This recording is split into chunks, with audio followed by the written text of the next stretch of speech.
Welcome to Aging Gracefully. I want you to live a long, healthy life without regrets. And today, I have someone who's definitely aging gracefully. Welcome, Desiree Rumbaugh. Thank you, Kathryn. I'm so glad you're here, and you've definitely traveled a long way to be in this area of the country. So, my first time to see where you live is quite beautiful. Going out on the lake. Oh my goodness. Yeah, it's great. And today we'll be heading down Rock and Roll Hall of Fame, and you'll get to see what everybody is talking about with that too. Right. It's fantastic. All right, so I usually ask my guests their age. Do you mind saying how old you are? So lucky to be 60 years old. That's right. If I remember, I'm just a few weeks older than you. Mm-hmm. And if we live a long, long time, we could say, remember back 40 years ago, right, when we did this? We were so young, we were like teenagers. Right. So let's get a little bit of history to kind of bring us up to where you are today. Tell me a little bit about maybe where you grew up or the career path that you were heading. Well, I was born and raised in Phoenix, Arizona, lived most of my life there, and went to the university at Arizona State University and became a dance major.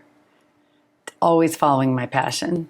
Mm-hmm. Got married at 22, had 2 children, and then started teaching aerobics, which is something you did. Right. We all did that in the 80s. Fitness craze back then. And then in the late 80s, I, out of curiosity, attended one yoga class and totally fell in love because it combined my love for dance with exercise, I thought. And so I started looking there, and I got teacher training, and then I was opened my first studio. You know, I did all of these things. And where was your studio back It was in Scottsdale, Arizona. Okay. There were only 3 yoga studios in 1992 when I opened my studio. Only 3. Now there's 300, you know. Right. But then I met my mentor a few years later, and then I started learning a style, like a method of alignment-based yoga, and then I started getting invited to travel, and now I travel the world. Yes. So I had a studio for 15 years, and now it's turned into a traveling business for over 20 years now. It's still going. And it's fantastic. Yeah. And I got to say, I met you in Austin area for the first time. The next time training with you in Houston. So I know there are other people that kind of follow you. Yes, around the world. Yeah. In fact, too, because your trainings are fantastic. It's a worldwide community that I've created, and now with my husband too has joined me, and yeah, we feel very blessed to know these wonderful people. So we talked about kind of how we label ourselves sometimes. You're a mother, you are a wife, you are a yoga instructor, you are a world traveler as well. I'm a grandma. And a grandma, Yeah. That's right, grandma of 2. Yeah. Right. So precious. Yes. So today, in today's world, in fact, let me pick up your book here. Just this weekend, I spent some time, make sure the camera can see, I've been kind of using this book a lot, so it's well worn already. The last weekend, I spent a good amount of time with you with some training, additional training in the Northfield area. And so you continue to do the trainings, but you also wrote this book, Fearless After 50. We have pretty much the same type of audience, people over 50 years old, to try to inspire them to stay active, function well. But right in the first chapter of your book, you tell a really sad story about how you lost your son. Are you able to recount that here without being tearful? This is a big part of my spiritual journey. My personal journey is that in 2003, so it's going on 16 years, my son and his girlfriend were camping out, celebrating their 1-year anniversary of dating near Phoenix, out in the desert, and they were shot, both of them, and killed by an unknown person for an unknown reason. So it remains unsolved. So that was a tragedy and a shock to our family. And to me personally, the loss of a child is a pain that it's hard to describe.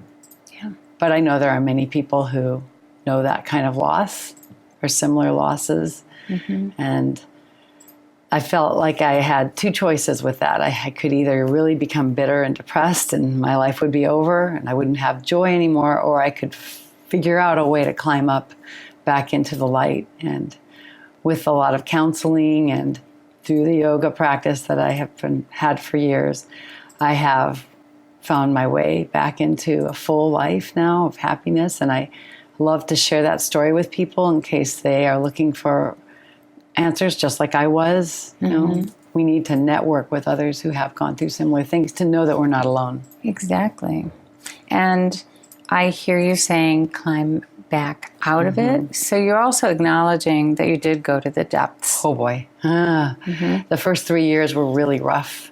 And that everybody has their own timeline, but that's how long it took me to accept it. I kept trying to deny it for there's stages of grief. You know?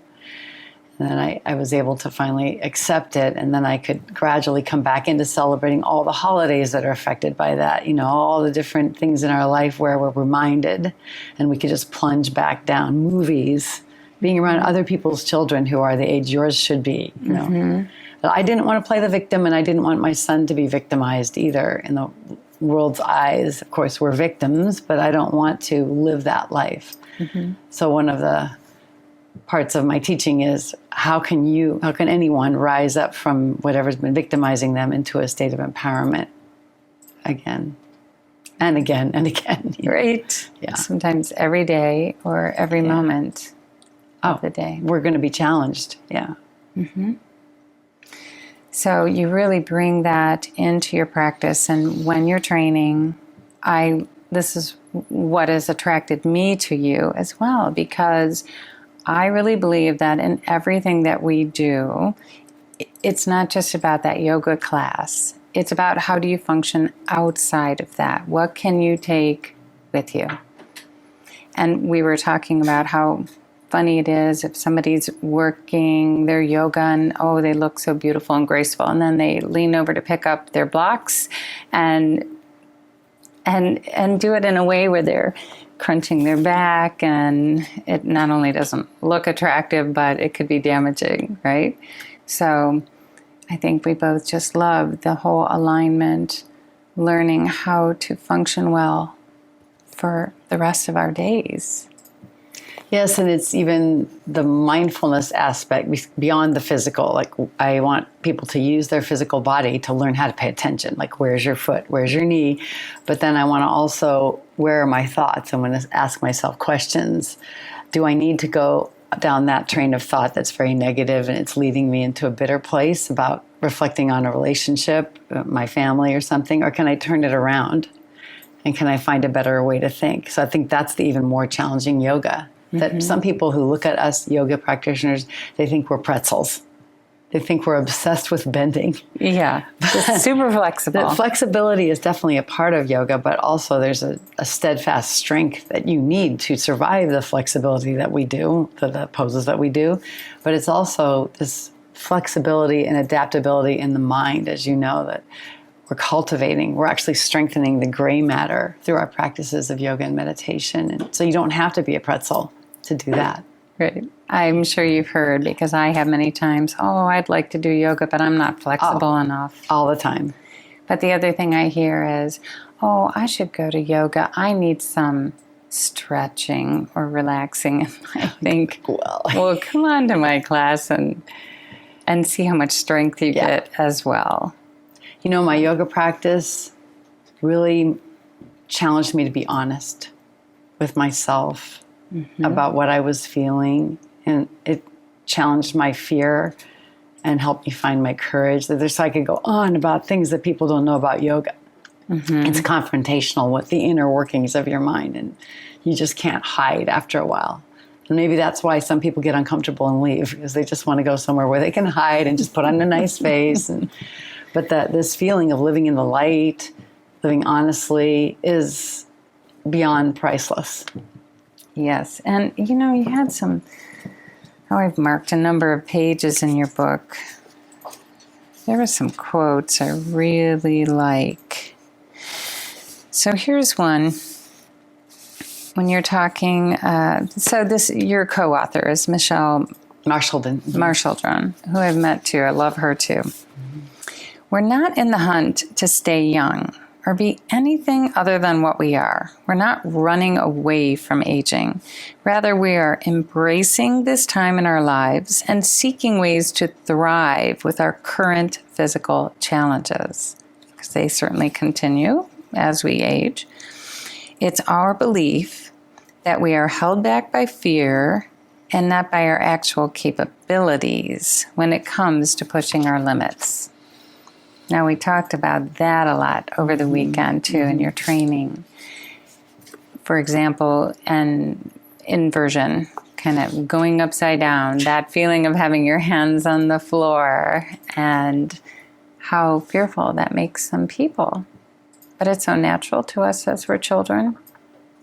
Yes, when we're young, we're curious and we don't have this fear yet. But then naturally, as we get older, things happen and we gather experiences, we catalog, oh, when that happened. You know, even I'm on my second marriage, and my first marriage was not great. It was painful. So I can't bring that experience of a memory of the past into my new relationship, or I'll sabotage it. Mm-hmm. So these are the kind of things we have to become aware that we do. Because there are volumes, there's stacks of notes I have in my head that tells me X and Y and Z. And I have to start over every day, like become new and not bring the past into the present. I think that reminds me of this next one that I had marked. So let me read this too. Every one of us has a story. Although we can't go back and rewrite the beginning, it's up to us how we write our ending. And that, to me, that is just so powerful. Just mindful of how do we want to live the rest of our days. And we don't know if we have a day or 40 more years, right? We don't know. No, they say, learn as if you're going to live forever and live as if you're going to die tomorrow. Yeah. That's so, great. Yeah, I do want to spread the message that it's never too late. That's one of my biggest messages. And see, I'm only 60, so what do I know?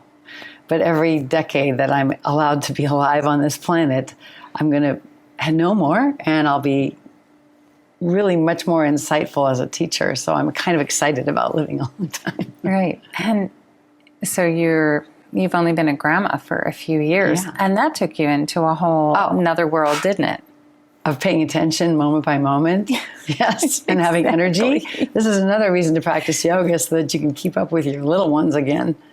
And picking them up correctly. Yes, and not hurting your back, and then up and down, and just being able to play with them on the playground. And on the floor. Mm-hmm. Yeah. That's great. Well, I encourage all of my readers to read your book as well. And what would you say to someone who's thinking, well, I'm 60 or 70 and maybe I would try a yoga class, but I don't know where to start. Oh, yeah. It's important that they find an instructor that knows about the body, because once we get to age 60, we have a lot of set patterns, and some of them are not optimal, to be kind. Our posture isn't really efficient, and yoga requires an efficient posture. So it's good to go gradually into it and learn what you need to change in order to stand well, sit well, before you try doing the crazy shapes. That's something I think people don't understand. So I recommend alignment-based instructors that have that kind of knowledge over a flow class for someone who's 60. Because if you go into a flow class and it isn't being broken down like that, you're just going to try to keep up with everybody, and it's not the poses that are hurting you, it's your inefficient posture. So that's what you can learn. So one of the things I love about your training, I told you I still go to training for the fitness world as well as the yoga world. To me, they're growing at the same pace. Interesting observation that this year, all the trainings I went to, the focus was on getting the curve of the lumbar spine, that low back, and being able to find that again. So in our culture, would you agree? Oh my gosh. And people don't know, they're sitting kind of like this. This would look more natural. The way you and I are sitting is the way we've trained our spine to be able to do it. And it's more efficient. This is what looks comfortable to people. Right. Forward head, forward shoulders, round lower back. It's kind of funny. Right. So if you find the right kind of yoga too for people over 50 years old, you're going to have those kinds of things addressed. So that's one of the ways I think our viewers would know whether they're in a class that might be right for them too. Is that is their teacher really paying attention to those specific things of the spine? If you start to allow the shoulders go forward, it goes further. Wait a minute, give me a cane. Exactly. Next thing you know, I'm watching the floor as I'm walking forward. So we don't want to go there. It's bad for our skeleton. It's bad for our internal organs. It's just harmful. Full breath. So if you want to feel vital again, you just find someone who can help you get into efficient state posture. You're so happy. So I just love you, and I love the inspiration you give for taking good care of our bodies, but also taking care of our minds, our spirituality. So thank you so much for all that you teach. Thank you. Same to you. So I think it's time for our ageless advice. Are you ready? I'm ready. Bring it on. All right, Desiree. So I can't think of anyone better than you to ask this question of, what do you think is the best medicine for heartbreak or loss?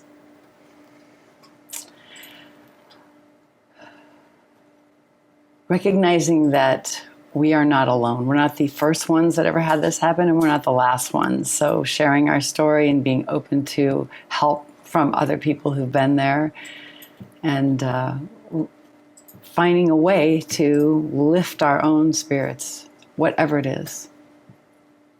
That's great. And so it might be very individual. So individual. Person. Do you have a goal age to live toward? Well, since I'm so young at 60, I actually feel very blessed. I have good genes, and I've been a dancer and an exerciser. So I think, why not go for over 100? Why not keep the party going? I'm there too. I know you feel. Yes. That's because we feel good. But we do everything we need to do. We take care of it moment by moment to continue to feel that way. It's not without our participation. Right. Yeah. And I think we both have an internal, genuine happiness, which comes from gratitude from every moment, right? Absolutely. A little bit of gratitude goes a long, long way. That's right. All right, Desiree, next question. How can a community help an aging adult to feel valuable? When I hear that question, I want to turn that around and say, how can an aging adult feel valuable by serving their community? I love it. Explain that a little more. Because I think it's easy to, after the age of 50, start to feel more and more invisible, to feel not valued, to feel not needed, to feel not seen. And I think the responsibility for that doesn't lie outside of ourselves, really, because then now we're waiting for someone to knock on the door or call us up or invite us somewhere instead of getting involved, reaching out. We can be of service, and pretty soon we have so many things we have to do and so many people we have to talk to that we need a break. That's the way I'd like to live versus the other. I love that. And we were talking about this yesterday evening. Maybe you've gotten to the point where you can't do much, but can you still write? Can you write a letter? Can you still talk? Can you make a phone call? Can you make a phone call to someone else who's lonely? Exactly. It can be that simple. And the other thing is, I feel, and it's easy for me to say because I'm only 60, that it's important to stay up with the times regarding social technology, phones, computers. And I know that's difficult for people who are older, it didn't come into their life in their 40s. But if you don't know how to text or email or even get on Facebook, you're missing out on opportunities for connection. I agree. We talked about my 96-year-old friend who said his whole world opened up by being taught how to use Facebook, how to use a tablet, how to use email. Just like that, his whole social life expanded. In our book, we have a chapter on that. That book is full of inspiration. It's less of a how-to-do yoga book and more of an inspiration for the second half of life. Mm-hmm. All right, and our last question. What is your secret to aging gracefully, Desiree?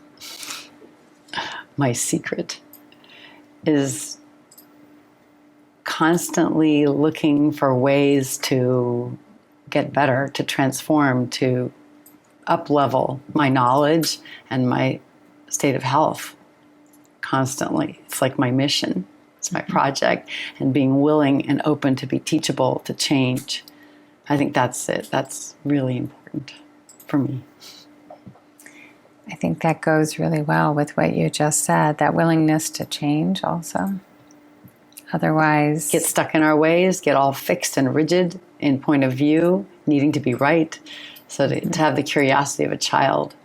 And even now, for me, to learn from younger people has become super important. Mm-hmm. When I was younger, I wanted to learn from older people. When I'm older now, I want to learn from younger people. That makes sense to me. Right. I want to learn from everybody. But, That's right. Yeah. Mm-hmm. Well, thank you so much for being here today. Oh, thank you for having me. And to my viewers, I know you enjoyed this episode. And if you go to my website at www.aginggracefully.tv, you can watch this over and over if you like. And also gain some insight with some quick-to-read articles that can help to inspire you as well. Because I really do want you to live a long, healthy life without regrets. Thank you, Desiree. Thank you so much.